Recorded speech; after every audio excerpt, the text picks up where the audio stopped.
Amen. Matthew chapter 2, determined. The events of this chapter take place months after Jesus' birth. So, like most nativity scenes would have the wise men, we know, of course, that they were not there with the shepherds. Matthew chapter 2, in this part of the Christmas story, actually takes place several months after Jesus' birth. We know this because Jesus he's not in the stable as he was in Luke chapter 2, but is in a house. He is also referred to as a child.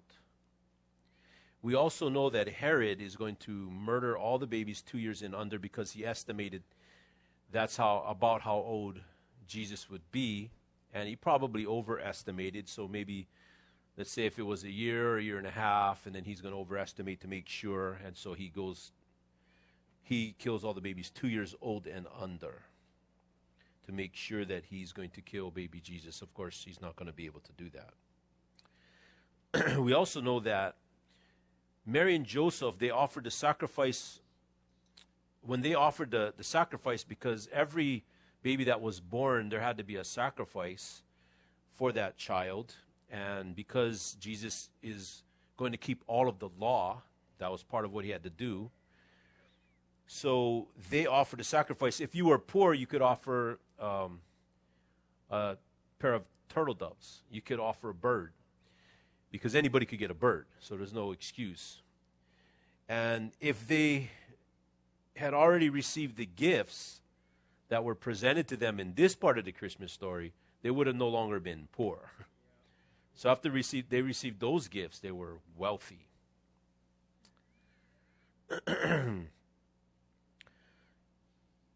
So it says in Matthew chapter 2, as we begin, now when Jesus was born in Bethlehem of Judea, in the days of Herod the king, behold, there came wise men from the east to Jerusalem. So Bethlehem of Judea. Bethlehem was a small town 5 or 6 miles from Jerusalem, very close. Bethlehem used to be called Ephrathah. The town came to be called Bethlehem after the conquest of Canaan under Joshua. Bethlehem means house of bread. It is the place that Jacob buried Rachel. It is also where Ruth met and married Boaz. And it is also the place that David was born. David grew up in Bethlehem and tended his sheep there.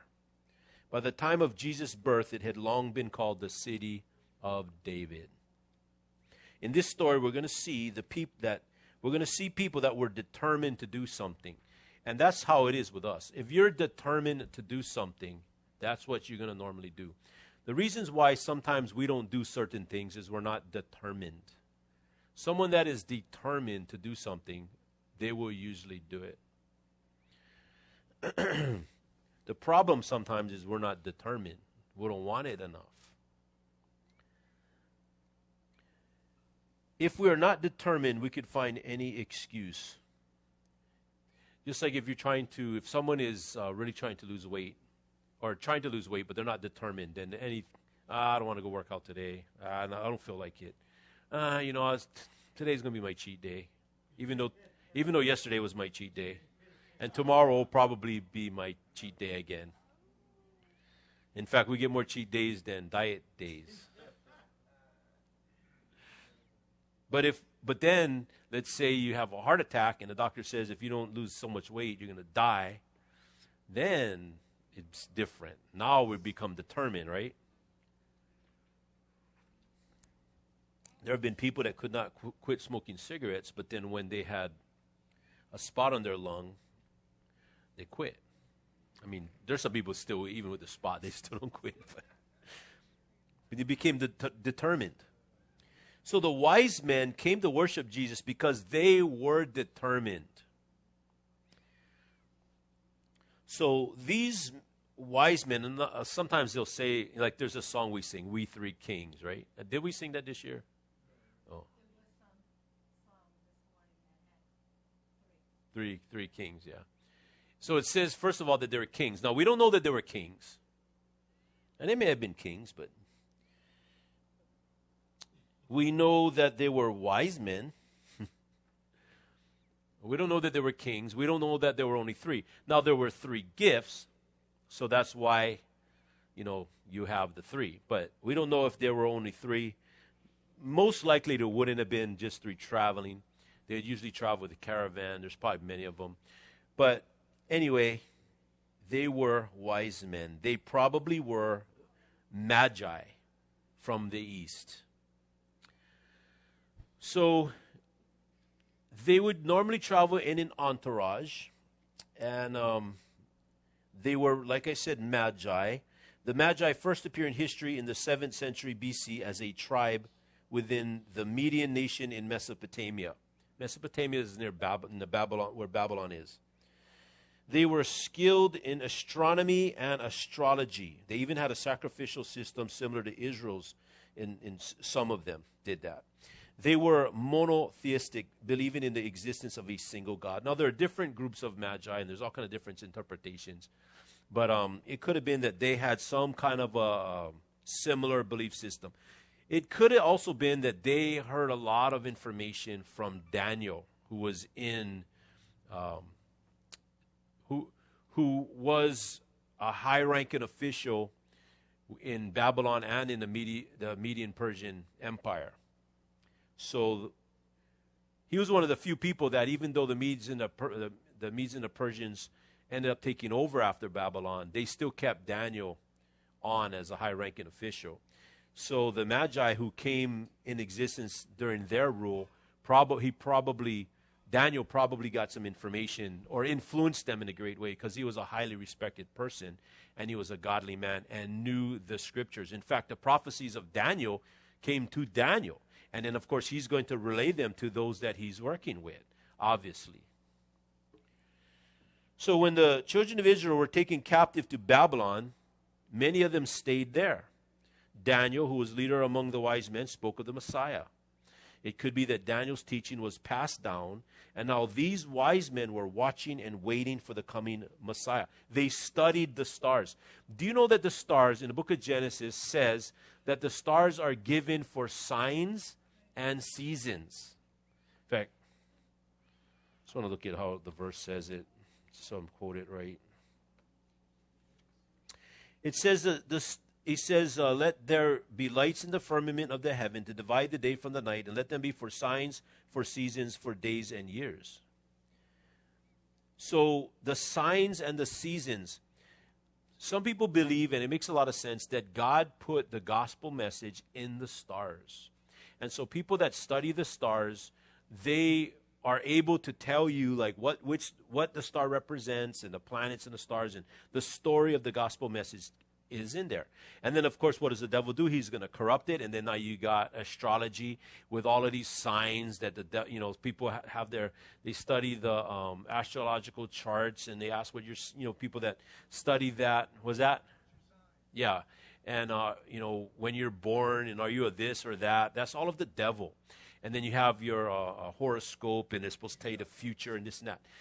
See, that the devil fabricates and he imitates and he corrupts everything that God does. So it makes sense that because you see so much of that in the studying of the stars with astrology, you know that the reason why you have that is because God had the gospel message in it. So it's going to be a corruption of it. So these men, these magi, they studied the stars. That's, in fact, from the word magi, that's where you get the word magic or magician. It comes from them, the magi. This is a prophecy in the Old Testament. Numbers 24:17, it says, I shall see him, but not now. I shall see him, but not nigh.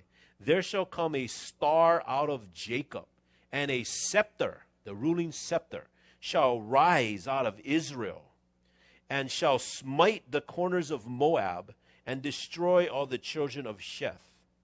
So here's a prophecy that Daniel probably taught them, that a star is going to indicate that when you see this star, that the one that's coming to rule the world is born.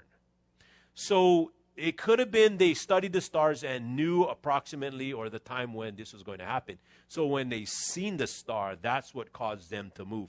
I mean, they were very impressed by this star, that this journey they took was not just a few miles. This was a 700 to 800 mile journey. This was going to take them months to do. For a round trip, it's going to be months. It's going to take a lot of planning to do a trip like this. I mean, you're basically, this trip, you may not even make it back alive when you take a trip like this. I mean, you're putting your life on hold. You're taking all your life savings. You're packing all your stuff together. You're putting together a caravan. You're going to have somebody watch over your stuff. You're going to have to say bye to family and loved ones, possibly never to return. You're going to a far distant land. I mean, this is hundreds of miles, and you're going to be traveling on a camel. Have you ever rode a camel? Has anyone in here ever rode a camel? You rode a camel?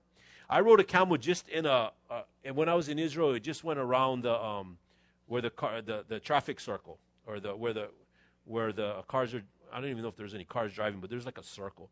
And I got to ride on this camel. You give the guy some dollars. I don't know if it was like $10 or whatever, and you could ride the camel. It is the bumpiest thing you've ever experienced.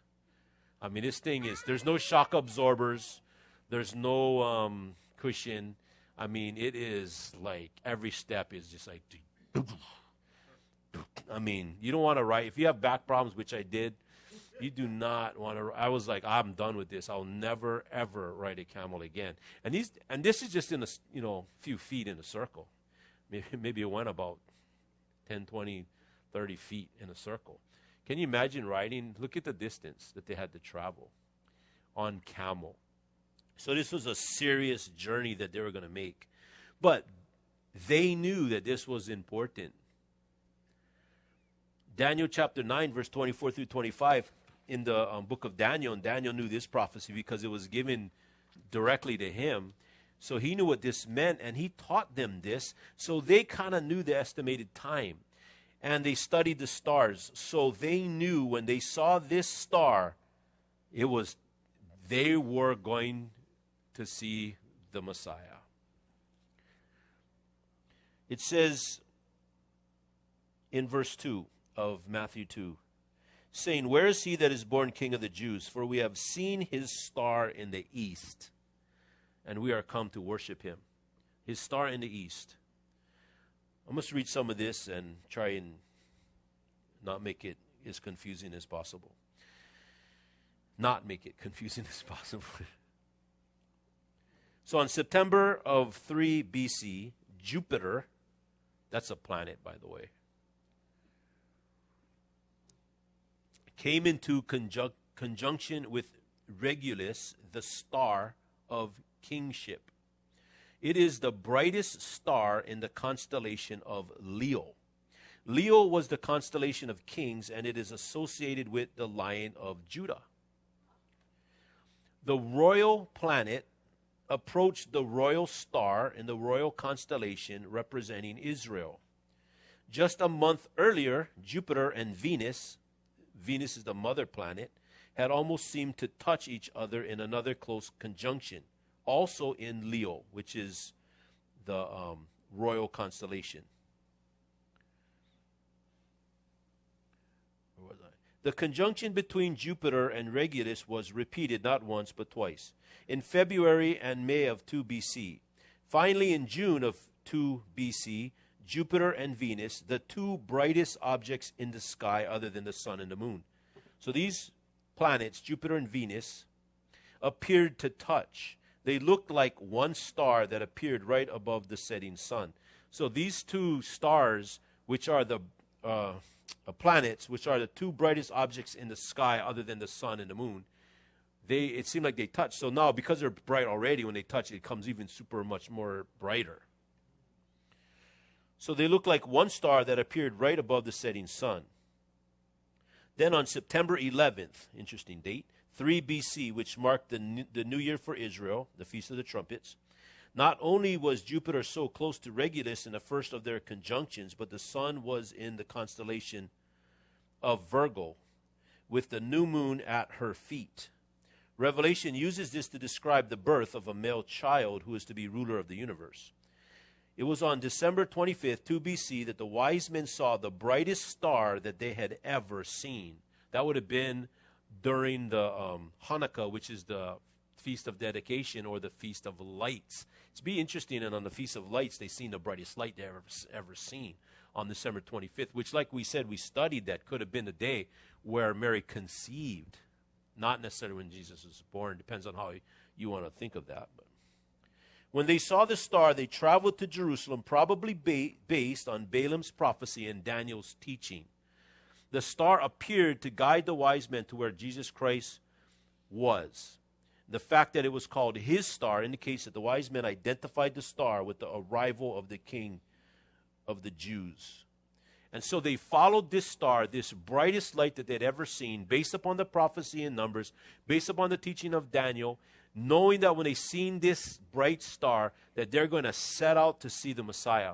But the thing is that the general revelation, the stars and the creation, can only get you so far.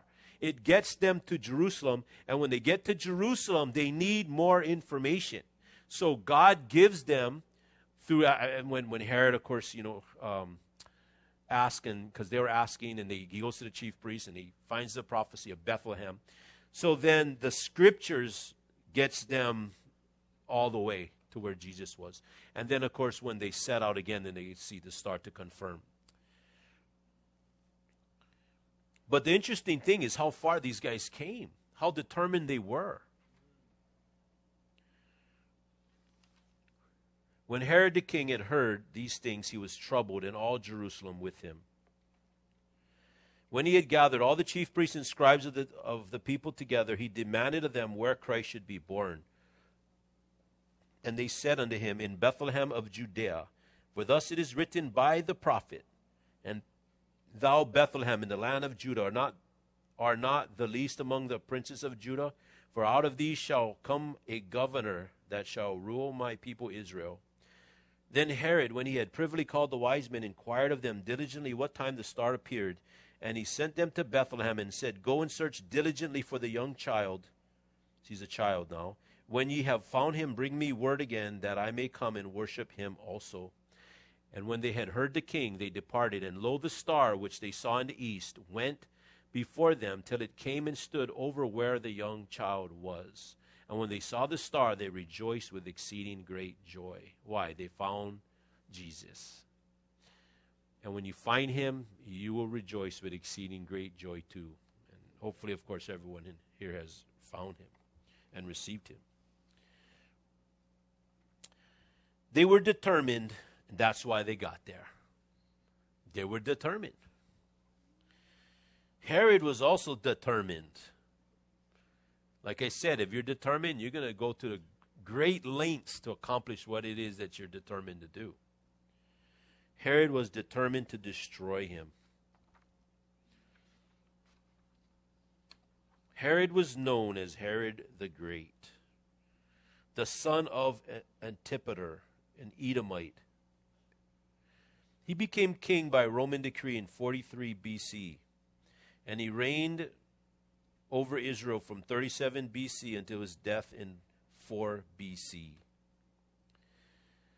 He became king basically because of who he knew or who knew him. When Pompey invaded Israel in 63 BC, Antipater, Herod's father, supported him and became an ally with him. So that's his father, Antipater. 6 years later, Herod met Mark Antony. They became lifelong friends. Julius Caesar was also friends of Antipater, his father, and of the family.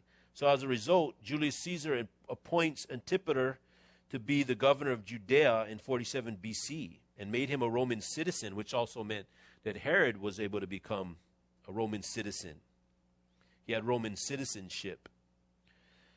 That same year, Antipater, Herod's father, made Herod governor of Galilee.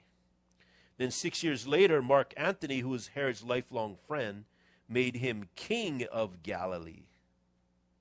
So it's just people knew him, and then he got promoted. He kept getting promoted. In 40 BC, the Parthians invaded Israel. Civil war broke out, and Herod was forced to flee to Rome. The Senate there nominated him king of Judea and equipped him with an army. In the year 37 BC, at the age of 36, Herod became the unchallenged king of Judea. He would remain king for 32 years. To become more popular with the Jews, he divorced his first wife and married Mariamne, who was of the Hasmonean princess, which made him more acceptable to the Jews. It's just like a local person someone from the mainland running for office in Hawaii, marrying a local person who was related to some, Hawaiian person, or maybe a descendant of the king, or somebody that's really local Hawaiians, to give them more credibility with the locals. So he was a typical politician. And also, when Octavian and Mark Antony battled for power, Herod sided with Mark Antony, because that was his friend, but later gave his allegiance to Octavian because he was the victor. So he kind of, I think it's better if I'm his friend because he's the one who won. Octavian knew that Herod was the one that Rome wanted to rule over Israel, so he declared Herod to be the king of the Jews in 40 BC. He was a great warrior, a great orator, a great diplomat, a great politician, or a wise politician. In times of economic hardship, he gave back some tax money collected from the people, also known as stimulus. That thing is such a joke, yeah? They give you all the stimulus, and then you got inflation, and you got, it's like your stimulus is wiped out already. I mean, I've never seen, honestly, in all my life, and I'm like, 52, 53? In all my life, I've never really felt inflation like I have this year. Like actually going to buy something that I bought before and seeing the price has gone way up. Not just in gas, but just the inflation. Stimulus. And then some people get more than, it's like some people get lots of children, right? So they got lots of stimulus, and hey, praise the Lord for that. But we all pay for it in tax increases and other tax increases and inflation. Sometimes I wonder, and it seems as if our government is trying to bankrupt our country and to destroy the dollar so we can go to a one world system and pretty soon a cashless society. Because right now, if they can't control everything, because you can also always have cash and you could have that money in your house. But notice how they're trying to get control of knowing how much money you have in your bank account, if any transaction above $600. And they want to know about it. And once they make it a cashless society, they'll be able to track all transactions. It's not even going to be $600. It's going to be everything. So it's just about control. I think that a lot of this, what they're doing with what's happening with the pandemic has a lot to do with governmental control. And we're seeing that more and more. But back there is the same thing with Rome and with Herod the Great. Herod the not so great. So during the great famine of 25 BC, he melted down various gold objects in the palace to buy food for the poor. Wow, what a nice guy. He built theaters, racetracks, and other structures to provide entertainment. But he was also he was a tremendous builder. When you go to Israel, you'll see a lot of his stuff still there. He built some amazing buildings, and he especially did something that the Jews loved. He renovated the temple. And the way they built this thing, they still don't even really know how they quarried these huge stones. So we're talking stones from that wall to that wall. And as wide as from this wall to half this room. That's how big the stone is. And, about maybe this tall. And it's so heavy. They didn't even know how they moved these stones. I mean, there's contraptions and pulley systems and stuff. But they quarried them distances away. And when they set them in place, they didn't even use any mortar. But they set them in place so specific and so straight that you could not even put a razor blade between the stones. And you can still see it there today. It was amazing. I mean, again, the skill that they had in building is tremendous. So he renovated the temple. But Herod was a cruel and merciless person. He had a lot of people killed. Let's just put it that way. So when he was around 70 and close to his death, he ordered the arrest of 100 of the most popular and beloved people in the land. He ordered that on the day of his death, those 100 beloved people be put to death. Now, that's crazy. He's going to die, so he wants to make sure on the day of his death that everyone is mourning. So he's going to but they wouldn't mourn his death. They would celebrate it. So he would have these 100 men put to death. But when he died, these orders were not carried out because he couldn't really make them do it because he was dead.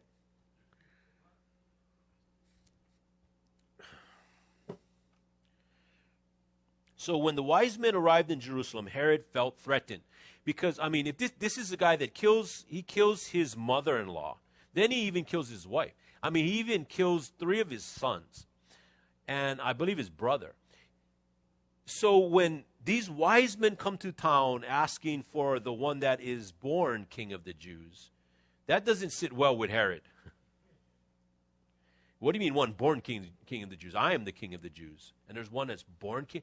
So he will be put to death. I will kill this child. So he tries to do that. So what I'm saying is Herod was so determined to stop Christmas, basically, that he went to great lengths. And so he put out a mandate. Like how I said that? A mandate. Can you imagine if you had to carry out that mandate? That you had to go into a house where there was a 2-year-old boy, and you had to take that child from the mother, as the mother would be screaming and fighting and trying to keep her child with her. That you would take that child, and then you would mercilessly put that child to death. That they had to carry out those mandates. Sometimes you cannot follow a mandate when it goes against God's law. Imagine in Nazi Germany, those that were carrying out what Hitler was telling them to do. Imagine they were the ones that were following the mandates, and they were committing the worst atrocities of the human history.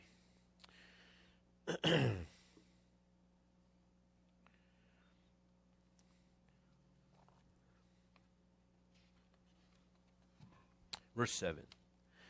Then Herod, when he had privily called the wise men, inquired of them diligently what time the star appeared. And he sent them to Bethlehem and said, "Go and search diligently for the young child. When you found him, bring me word again that I may come and worship him also." So he was determined to destroy baby Jesus. And because of that, many children got killed. You know, when you think about Christmas, it is a joyful time for many, but it's also a very sorrowful time for many. There are, in fact, you just read, about a football player on a very good football team. Not to mention names, but this football player's father died on Christmas Day, yesterday. Just died. So he's not going to play in the game. He had to go home and, take care of the situation. And every Christmas, that's probably going to be the weighing most heavily on his heart, that his father died on Christmas. There's been many people that have had tragedy happen, or it's just the fact that they're alone, or they're whatever circumstances happening in their life.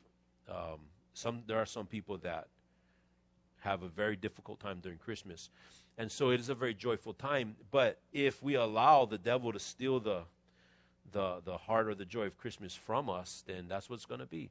And that's what Herod does, because he was determined. I believe that's how the devil is. He's just determined to destroy everything.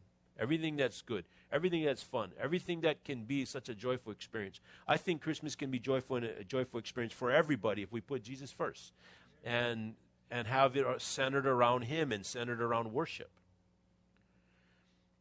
Okay, and the last thing, the chief priests, they were determined to save themselves. Verse 5 and 6. And they said unto him, in Bethlehem of Judea, for thus it is written by the prophet, thou Bethlehem, in the land of Judah, art not thou the least among the princes of Judah, for out of thee shall come a governor that shall rule my people Israel. So the chief priests had the information. They knew about it, but they were not determined to go see baby Jesus. They couldn't even go 3 to 4 to 5 miles down the road.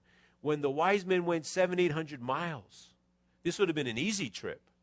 But because they weren't determined, they didn't go. They were just determined to save themselves. These chief priests would include those who once held the office of high priest.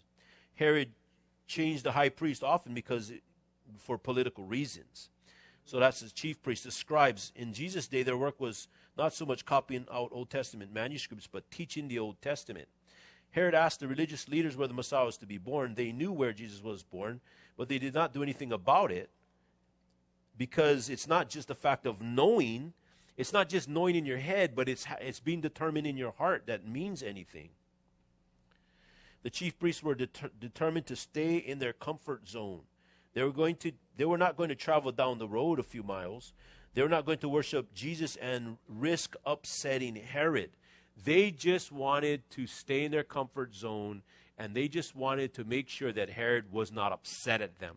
Because if they made the effort to go down and worship Jesus, then Herod is going to see that they're not loyal. And if he's going to put his own wife to death and his own sons to death, I don't think he would even have to think twice at killing a priest or a scribe. He wouldn't even have to bat an eye and just say, off with your head. So the results are in. Verse 9, when they had heard the king, they departed, and lo, the star which they saw in the east went before them till it came and stood over where the young child was. When they saw the star, they rejoiced with exceeding great joy. The wise men were determined to worship. They did worship, and they rejoiced with exceeding great joy. Jeremiah 29:13, and ye shall seek me and find me when ye shall search diligently, when ye shall search for me with all your heart. You know, there were a lot of people. Did you notice that this morning? And I kind of sensed that this was going to happen. There were a lot of people that would have normally been here today that were not here for whatever reason. I don't know. Maybe there's some sick. I don't know. If you're sick, yes. Don't, stay home. We don't want to spread germs. But there are I bet you there were a lot of people, not just in our church, but there are probably a lot of people that missed church today because of all the things that were going on during the holidays. And I kind of sensed that. And there were a lot of people that missed church today, right? There are probably a lot of people that miss church in a lot of churches. But imagine the things that we learned today. To me, it was monumental. There were some things that I learned today and taught on today that whoever heard will, I promise you, I feel strongly about this, you will never forget it. Whenever you hear about that swaddling clothes, you will never forget it. And there are some people that could have been here but didn't come for whatever reason that didn't get to hear it. They missed it. So the thing about being determined to do something that God wants you to do is for a reason. God has excitement for us. He has joy for us. He has things for us in our life. Can you imagine if I didn't go to Bible college and I would have never met Roxanne? Can you imagine if, if Robert never went to get his hair cut? He would. What if Robert thought he was a Nazarite and let his hair grow like crazy and thought he was a Rastafarian? And he would have never got his hair cut. He would have never met Cam.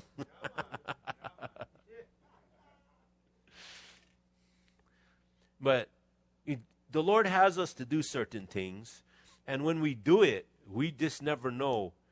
That could be a monumental decision or a monumental blessing or experience that change your life for the better. Well, that's what happened to the wise men. They never forgot that experience. Verse 11, and when they were come into the house, they saw the young child with Mary his mother, and fell down and worshipped him. And when they had opened their treasures, they presented unto him gifts, gold and frankincense and myrrh. And being warned of God in a dream that they should not return to Herod, they departed into their own country another way. It was common, especially in the East, that if you would appear before royalty or a person of importance, you would bring an expensive gift. The wise men were determined to worship because they were so determined they were able to give Jesus these precious and valuable gifts that has a message in them. Gold, gift for a mighty king, symbolic of deity and glory. It speaks of the shining perfection of his divine person.